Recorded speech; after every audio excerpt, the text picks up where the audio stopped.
আসসালামু আলাইকুম। আমরা জানবো যুক্তরাষ্ট্র সম্পর্কিত কিছু গুরুত্বপূর্ণ তথ্য যেগুলো প্রাইমারি, বিসিএস অন্যান্য পরীক্ষার জন্য খুবই গুরুত্বপূর্ণ। চ্যানেলটি সাবস্ক্রাইব করে সাথে থাকবেন। ইতালির নাবিক কলম্বাস কত সালে আমেরিকা আবিষ্কার করেন? 1492 সালে কলম্বাস আমেরিকা আবিষ্কার করেন। আমেরিকার স্বাধীনতা লাভ করে 1776 সালে। আমেরিকা আনুষ্ঠানিকভাবে স্বাধীনতা লাভ করে 1783 সালে প্রথম ভার্সাই চুক্তির মাধ্যমে।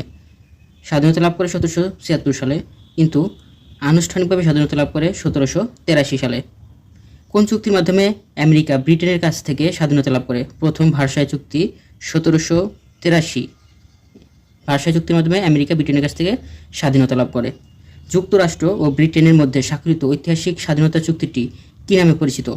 প্রথম ভার্সাই চুক্তি 1783 বা প্যারিস চুক্তি 1783 নামে পরিচিত।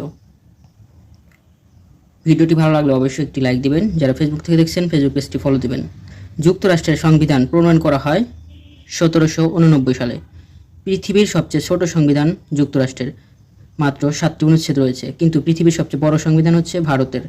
মার্কিন যুক্তরাষ্ট্রকে স্ট্যাচু অফ লিবার্টি উপহার দেয় ফ্রান্স।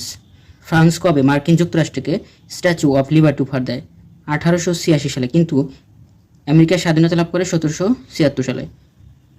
আমেরিকা স্বাধীনতা লাভ করে 1776 সালে, আর ফ্রান্স স্ট্যাচু অফ লিবার্টি উপহার দেয় 1886 সালে। যুক্তরাষ্ট্রের মোট অঙ্গরাজ্য 50টি। যুক্তরাষ্ট্রের স্বাধীনতার সময় অঙ্গরাজ্য ছিল 13টি। যুক্তরাষ্ট্রের কোন অঙ্গরাজ্য ইলেকটোরাল ভোটের সংখ্যা সবচেয়ে বেশি? ক্যালিফোর্নিয়া অঙ্গরাজ্যের, কিন্তু আয়তনে যুক্তরাষ্ট্রের বৃহত্তম অঙ্গরাজ্য হলো আলাস্কা।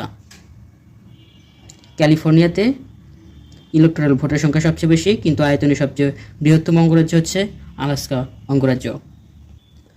যুক্তরাষ্ট্রের মোট ইলেকটোরাল ভোটের সংখ্যা হচ্ছে 538টি। যুক্তরাষ্ট্রের মোট হাউস অফ রিপ্রেজেন্টেটিভ এর সংখ্যা 435টি।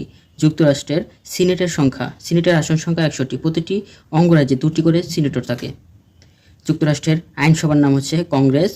যুক্তরাষ্ট্রের আইনসভার উচ্চকক্ষের নাম সিনেট। যুক্তরাষ্ট্রের আইনসভার নিম্নকক্ষের নাম হাউস অফ রিপ্রেজেন্টেটিভ। উচ্চকক্ষ হচ্ছে সিনেট, নিম্নকক্ষের নাম হাউস অফ রিপ্রেজেন্টেটিভ। ভিডিওটি ভালো লাগলে অবশ্যই একটি লাইক দিবেন। যুক্তরাষ্ট্রের আইনসভার উচ্চকক্ষ সিনেটের মেয়াদ 6 বছর।